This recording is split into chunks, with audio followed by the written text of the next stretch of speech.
Healing is not a simple thing. It is not a thing of swift cures or quick words. Healing takes time, and time is a patient teacher. In a hollow, deep within Silverwood Forest, there lived a healer.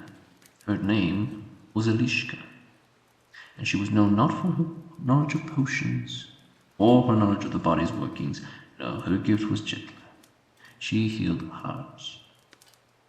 Her cottage, tucked between the trees, was simple. A thatched roof, a stone hearth.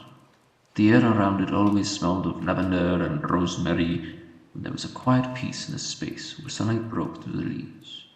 The villagers knew Elishka, not by her age, but by the depth in her eyes. Her eyes held many years of listening.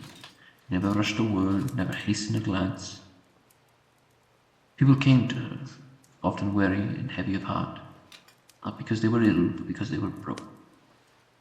Her husband, who had lost his way, a wife who could not forgive, a child who could not remember how to laugh. They came, and Elishka would ask only one question: "Tell me, what is it that hurts?" And then she would listen. Sometimes the pain was simple, a word, an event, a misunderstanding that had festered for too long. But sometimes the pain ran deep, a wound left by time, by cruelty, by loss. And Elishka would listen. Without judgment, without advice, she simply listened. After the telling, she would nod and ask them to rest. "Come back tomorrow," she would say. "Bring a little more of yourself with you." The next day, the broken came again, and Elishka would take their hands, gently, like she was cradling something delicate. "You are healing," she would whisper. But healing is a journey, not a destination. She never rushed them, she never hurried their tears, she only gave them space. And in time they found that the weight they carried grew lighter. The memories no longer burned so hot. The wounds no longer bled with such force. One day, a man came. His name was Casimir, and his sorrow was the deepest of all. His heart had been shattered by loss.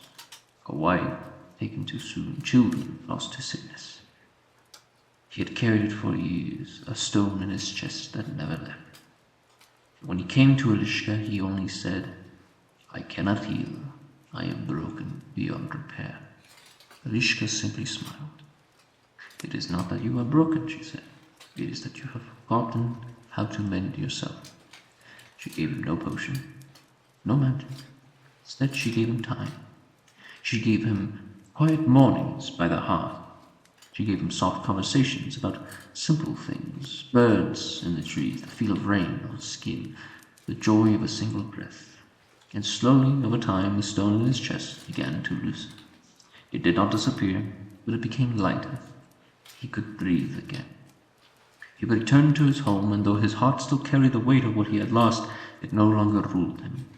He carried it with care, and that care became his strength. He no longer felt overwhelmed by the absence. Instead, he learned to live beside the sorrow, to make space for both the love he had lost and the life he was still living.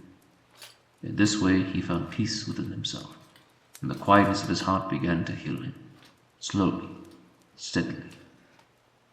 Healing, dear one, does not mean the pain is erased. It does not mean the scars vanish. It means the heart learns to carry the weight differently. It learns that in quiet spaces, in the time we give ourselves, we become whole again. You are healing too, I know it. The stone you carry will grow lighter. In the morning, it will be a little less heavy. Rest well, friend. You are not broken. You are simply on your way to mend.